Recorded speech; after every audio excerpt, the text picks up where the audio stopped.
Hello everyone, I am here in the Yahoo Esports studio today to talk to two people who unfortunately are not here but are in the Heat TV studios in Miami.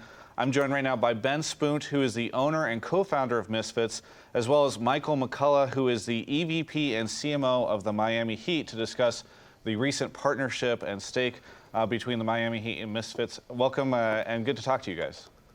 Thanks for having us. We're happy to be here. Yeah, likewise. Now, it's very funny. I think this, for a lot of people, kind of came out of nowhere. We hadn't heard too many rumors or anything like this. Can you guys give me a little bit of an idea on what the timeline was on this whole situation? Yeah, so it's been many months now of talking and meeting with Michael and other members of the Miami Heat team. And I myself am from South Florida. I've been living in Miami for the past 5 or 6 years now. And so it was a natural contact and reaching out to the Miami Heat for me in order to start that relationship and really discuss and educate the staff here, and Michael and the rest of his team, about esports and what the opportunity is. And it was incredible for me to see the engagement and excitement from everyone here. And we kept things kind of quiet because we wanted to make sure we understood as much as we could. We got really enthused about it, and the Heat way is that nobody talks and until we have something to say. So once we had something to say, we wanted to make sure we said it loud. Yeah, Michael's not as versed yet in esports. With every single day there's seemingly some sort of leak. So we definitely kept everything tight here, and it was a great launch yesterday. Yeah. Now, Michael, everybody's going to look at this and say, oh, this is yet another team from the NBA getting involved in this. For you, was it purely the conversation with Ben, or were you looking at, the other organizations and owners that were getting involved in one way or the other? How did this come about for you, and, what was the interest from your side? Well, we paid close attention to what was happening with the other teams and other owners that were jumping into the esports game. And once Ben came and made the approach to us, we knew it was an interesting opportunity that we had to learn more about. So we took a lot of time to try to understand what the opportunity was. And once we learned more about it, we really saw that there were great synergies between the two organizations.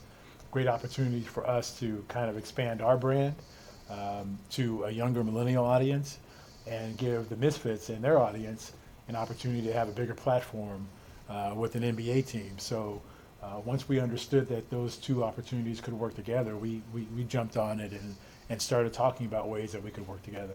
Yeah, and I'll add on to that actually. One of the key differences here versus some of the other deals that have been announced is, what the Miami Heat here are doing are integrating rather seamlessly with the Misfits in a lot of, in essentially 3 key areas: merchandise, marketing, and sponsorship sales. And so, we are dealing directly with the Heat, again, integrating with their teams. We've had meetings where it's been 15, 20 people in the Miami Heat, really engaging their entire creative services and merchandising team, which is, in my opinion, the best in the NBA. It's been quite wonderful, all the work that's been put in just up until yesterday, which was when the public heard about the partnership. But we've been working together closely, and it's really been incredible. Yeah, it's interesting you bring that up. I was kind of curious. I feel like the 76ers so far is the team that we've seen the closest integration. Everybody's seen the pictures and videos of the Dignitas banner at the 76ers games. Is it fair to say that the situation between your two organizations is similar to that, or is it different in any way? Well, I think we're going to take the approach that we're going to treat Misfits as if they're part of our organization, and we are seamlessly integrating them into everything that we do. So from the standpoint of kind of a marketing relationship and branding, and you notice that we've already kind of made some changes to the logo. We really are looking at this as an opportunity to take esports to a different level as far as merchandising and outfitting goes. So while you'll see some outward things like what Philadelphia has done, I think we're really going to try to make our mark is how the Misfits look, how we present them, and how we support them as they go and compete to win their championships. Michael, I'm glad you brought up that because a lot of people have been kind of curious. Why is there such a hesitancy to just to not just apply, the Miami Heat brand to Misfits? Misfits still relatively new organization. Is there a reason why you didn't just rebrand the whole esports team to Heat or Miami Heat or something along those lines? Well, we talked about that a little bit, but we really felt, both of us really felt that there was brand equity in the Misfits brand. In particular, the character of the Rabbit. We really felt that we wanted to keep that. We all like it. We all think it's really both very, very interesting and kind of iconic. And we just felt that with some tweaking to make some things a little bit more readable, we could create a brand that was going to have longevity, that was not going to either scare people away, or what we didn't want to create was, we didn't want the Misfits fans to think that, oh, the big bad NBA has come in and they've taken over our team, they've taken over our brand. We want to seamlessly integrate, and we want to keep all the things that are great about the Misfits and just make them better.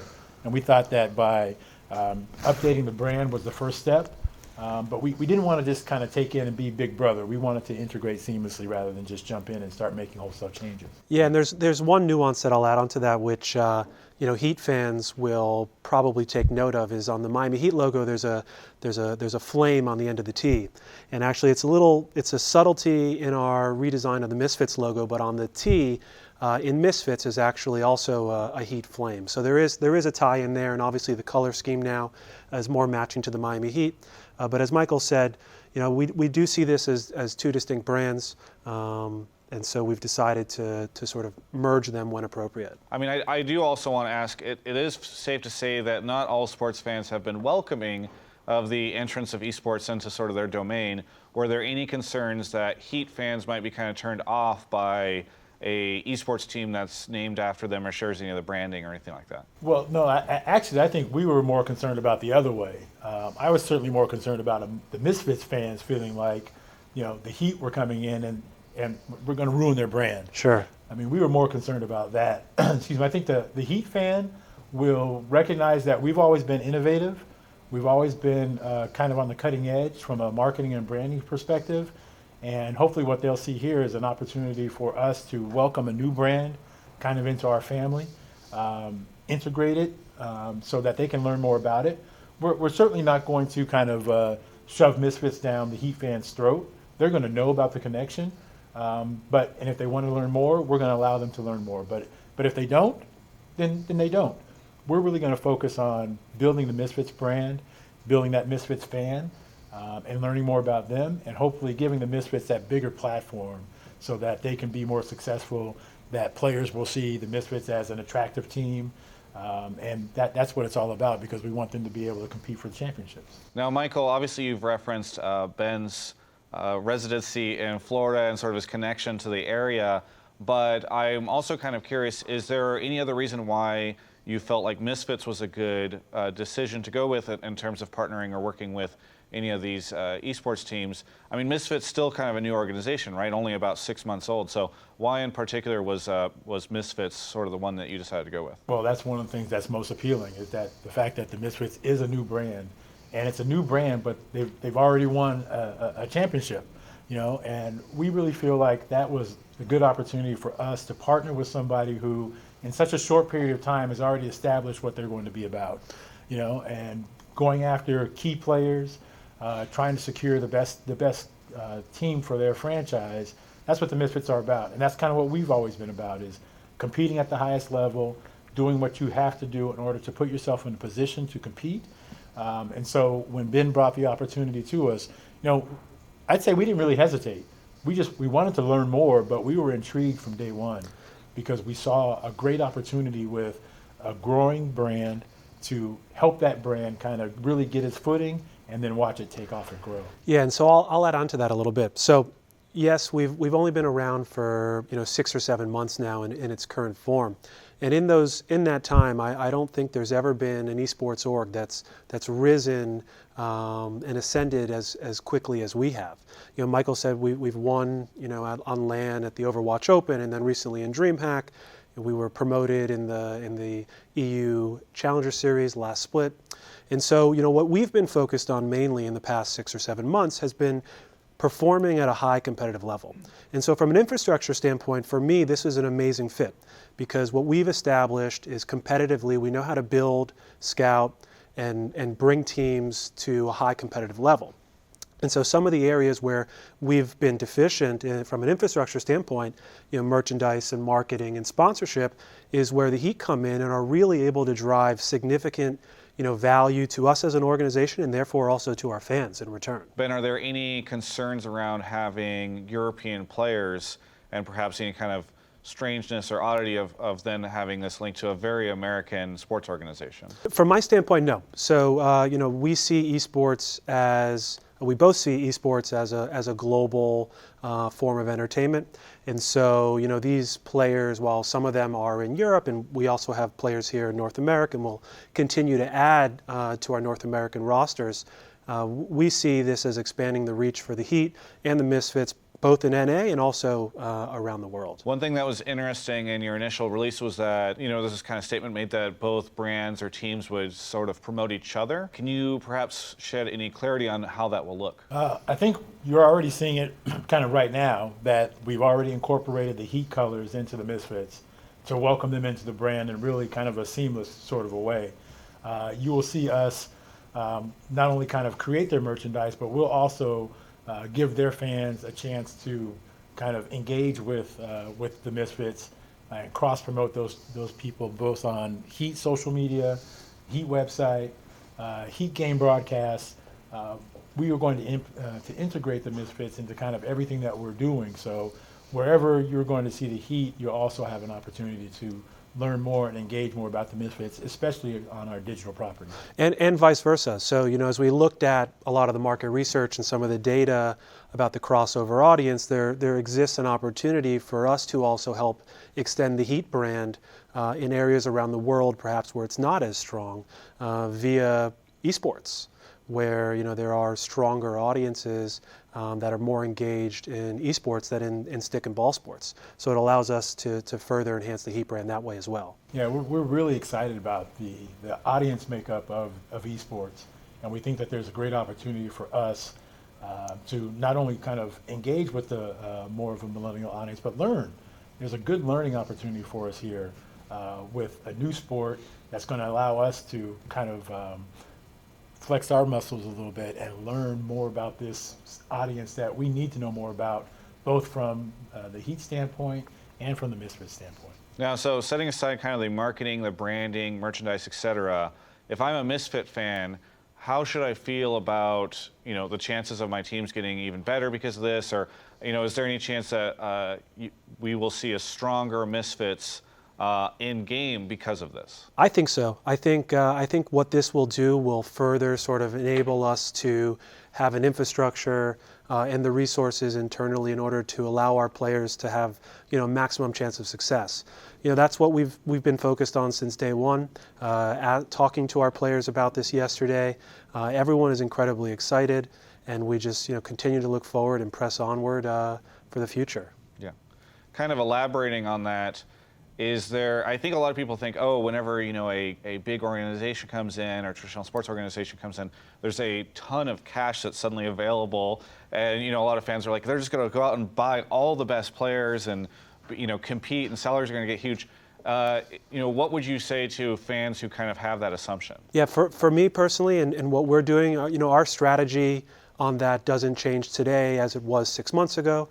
We still remain, highly competitive, and we'll continue to make smart decisions on how we invest in our talent, and that will not change. Yeah. And hopefully what we can do is we can make the Misfits players become bigger and broader and more well-known, so that it does help in the long run recruit players, secure players, and maybe it's not so much about money, but it's about the exposure that we can help bring to the Misfits brand. That's right, because important not just here on the Misfits is for the players themselves. So players are always very keen on promoting their brand and their marketability. So this is another asset and resource that we can provide to our players. Michael, kind of one of the last questions for you here. As we see more and more NBA organizations enter the space in one way or the other, do you think there's the potential that we're going to start to see kind of a unique, different type of rivalry between the NBA organizations, very different from the traditional ones that we've seen previously? I would not be surprised if that were to happen. Obviously, we're a very competitive league, and we compete on the court.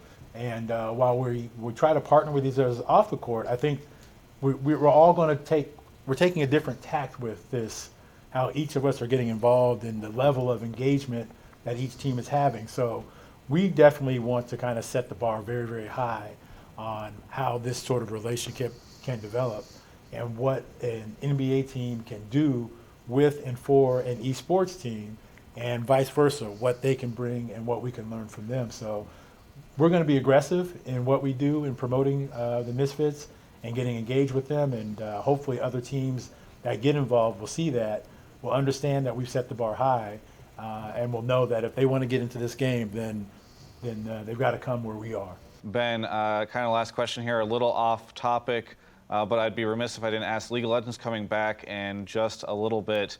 Any predictions for the team this season? Loaded question. I always have high expectations for all of our teams, including our League of Legends team. You know, we made a couple of major roster moves and additions, bringing Cacao back, and I know there was a lot of chatter on Reddit around Cacao's performance, and I think his performance is going to speak for itself very shortly, that he is back and that he is ready to take EU LCS by storm and help carry Misfits to the top, as I expect them to be. Very good. Well, here at the end, kind of an open opportunity for either of you. Anything that you would like to say to any of the Miami Heat, Misfits fans, anybody out there who's keeping an eye on this acquisition and or the stake in this situation as it comes about? Well, look, I would just say from our standpoint, we're really excited about the opportunity. We think it's a really natural fit. We're thrilled with the opportunity to jump into esports, and we're jumping in with both feet. This is not an arm's length relationship. As Ben mentioned, he's been in a number of meetings with folks on our staff, and we're really getting to know Ben. And like I said, we're jumping in with both feet. We're learning more about esports. We're not experts yet, but we're going to be. And we're going to make sure that the Misfits become a household name here in South Florida, and hopefully we can do that around the world as well. Yeah, and from my standpoint, I just want to say that there's been a lot of work behind the scenes that have led up to Michael and I sitting here today talking with you.